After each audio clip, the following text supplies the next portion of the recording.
Praise the Lord. ദൈവത്തിൻ്റെ പരിശുദ്ധ നാമം വാഴ്ത്തപ്പെടുമാറാകട്ടെ. കഴിഞ്ഞ ദിവസം നമ്മൾ പരിശുദ്ധ ആത്മാവിൻ്റെ ഗൈഡൻസിൽ നടക്കണം എന്നൊരു വീഡിയോ ചെയ്യുവാനിടയായി. അത് അനേകരുടെ ജീവിതങ്ങളിൽ അനുഗ്രഹമായി എന്ന് അറിഞ്ഞതിൽ വലിയ സന്തോഷമുണ്ട്. ഇന്നും പരിശുദ്ധ ആത്മാവിനെ കുറിച്ച് ചില കാര്യങ്ങൾ നിങ്ങളുമായിട്ട് പങ്കുവെക്കുവാൻ ഞാൻ കർത്താവിൽ ആശിക്കുന്നു. എന്തുകൊണ്ട് നാം പരിശുദ്ധ ആത്മാവിൻ്റെ ശബ്ദത്തെ അനുസരിക്കണം എന്നതിനെക്കുറിച്ചാണ് ഇന്ന് നമ്മൾ ചിന്തിക്കുവാനായിട്ട് പോകുന്നത്. പ്രിയമുള്ളവരെ, പരിശുദ്ധ ആത്മാവ് ഒരു വ്യക്തിയോട് ഒരു കാര്യം പറയുന്നതിൻ്റെ പുറകിൽ ദൈവത്തിന് ചില പ്ലാനുകളും പദ്ധതികളും ചില ദൈവിക നിയോഗങ്ങളുമുണ്ട്. ഒരു വ്യക്തി പരിശുദ്ധ ആത്മാവിൻ്റെ ശബ്ദത്തെ ഇഗ്നോർ ചെയ്യുകയാണെങ്കിൽ ആ വ്യക്തിയിലൂടെ ദൈവം ചെയ്തെടുക്കാൻ ആഗ്രഹിക്കുന്ന ദൈവിക പദ്ധതികൾക്കകത്ത് ആ വ്യക്തിക്ക് പ്രവേശിപ്പാനായിട്ട് കഴിയത്തില്ല. ആമേൻ. അപ്പൊ അതുകൊണ്ട് പരിശുദ്ധാത്മാവിന്റെ ശബ്ദത്തെ അനുസരിക്കുക എന്നുള്ളത് വളരെ പ്രാധാന്യമുള്ള ഒരു കാര്യമാണ്. ആമേൻ. വേദപുസ്തകത്തിൽ നിന്ന് ചില കാര്യങ്ങൾ അതുമായി ബന്ധപ്പെട്ട് നിങ്ങളോട് പറയുവാൻ ഞാൻ ആഗ്രഹിക്കുകയാണ്. അപ്പോസ്തല പ്രവൃത്തി 8-ാം അധ്യായം അതിന്റെ 26-ാം വാക്യത്തിൽ ഇങ്ങനെ കാണുന്നു: അനന്തരം കർത്താവിന്റെ ദൂതൻ ഫിലിപ്പോസിനോട്, നീ എഴുന്നേറ്റ് തെക്കോട്ട് യെരൂശലേമിൽ നിന്ന് ഗസയ്ക്കുള്ള നിർജ്ജനമായ വഴിയിലേക്ക് പോക എന്ന് പറഞ്ഞു. അപ്പോൾ ദൈവാത്മാവ് ഫിലിപ്പോസിനോട് പറഞ്ഞു, നീ ഗസയ്ക്ക് നിർജ്ജനമായ വഴിയിലേക്ക് പോക എന്ന് പറഞ്ഞു. അവൻ പുറപ്പെട്ടു ചെന്നപ്പോൾ അപ്പോൾ ആ പരിശുദ്ധാത്മാവിനെ ഫിലിപ്പോസ് അനുസരിച്ച് പരിശുദ്ധാത്മാവ് ഫിലിപ്പോസിനോട് പറഞ്ഞതുപോലെ തന്നെ പരിശുദ്ധാത്മാവ് ചെയ്യുകയാണ്.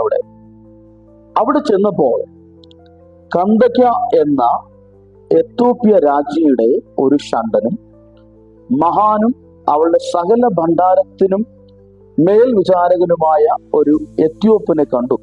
അവൻ യെരൂശലേമിൽ നമസ്കരിപ്പാൻ വന്നിട്ട് മടങ്ങിപ്പോകുകയും തേരിലിരുന്ന് യെശയ്യാ പ്രവാചകന്റെ പുസ്തകം വായിക്കുകയായിരുന്നു. നോക്കണമേ നിങ്ങള്, ഫിലിപ്പോസിനോട് പരിശുദ്ധാത്മാവ് പറഞ്ഞ ഇടത്തേക്ക് ചെന്നപ്പോൾ ഫിലിപ്പോസ് അവിടെ ഒരു രഥത്തിലിരുന്ന് യെശയ്യാ പ്രവാചകന്റെ പുസ്തകം വായിക്കുന്ന ഒരു ഷണ്ഡനെ കാണുകയാണ്. ഹല്ലേലൂയ. വീണ്ടും ആത്മാവ് ഫിലിപ്പോസിനോട് പറയുകയാണ്. ആത്മാവ് ഫിലിപ്പോസിനോട്, നീ അടുത്തു ചെന്ന് തേരിനോട് ചേർന്ന് നടക്ക എന്ന് പറഞ്ഞു. ഫിലിപ്പോസ് ഓടിച്ചെല്ലുമ്പോൾ അപ്പോൾ അവിടെയും ഫിലിപ്പോസ് ആ പരിശുദ്ധാത്മാവിന്റെ ശബ്ദത്തെ അനുസരിക്കുകയാണ്. ഫിലിപ്പോസിനോട് പരിശുദ്ധമ പറഞ്ഞു, ആ തേരിനോട് നീ ചേർന്ന് നടക്കുക. ഹല്ലേലൂയ. അപ്പോൾ ഫിലിപ്പോസ് അതുപോലെ തന്നെ പരിശുദ്ധാത്മാവിനെ അനുസരിച്ച് അപ്രകാരം തന്നെ ചെയ്തു എന്ന് വേദപുസ്തകത്തിൽ നമുക്ക് കാണാനായിട്ട് കഴിയുന്നുണ്ട്. യെശയ്യാ പ്രവാചകന്റെ പുസ്തകം വായിക്കുന്നത് കേട്ടു, നീ വായിക്കുന്നത് ഗ്രഹിക്കുന്നുവോ എന്ന് ചോദിച്ചതിന് ഷണ്ഡൻ മറുപടി പറയുകയാണ്, ഒരുത്തൻ പൊരുൾ തിരിച്ച് തരാഞ്ഞാൽ എങ്ങനെ ഗ്രഹിക്കും എന്നവൻ പറഞ്ഞു. ഫിലിപ്പോസ് കയറി തന്നോട് കൂടെ ഇരിക്കണമെന്ന് അപേക്ഷിച്ചു.